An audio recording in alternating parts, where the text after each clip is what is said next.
بسم اللہ الرحمن الرحیم، شروع اللہ کے نام سے جو سب پر مہربان ہے، بہت مہربان ہے۔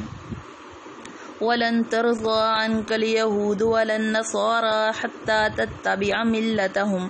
قُلْ إِنَّ هُدَى اللَّهِ هُوَ الْهُدَىٰ وَلَئِنِ اتَّبَعْتَ أَهْوَاءَهُمْ بَعْدَ الَّذِي جَاءَكَ مِنَ الْعِلْمِ مَا لَكَ مِنَ اللَّهِ مِن وَلِيٍّ وَلَا نَصِيرٍ۔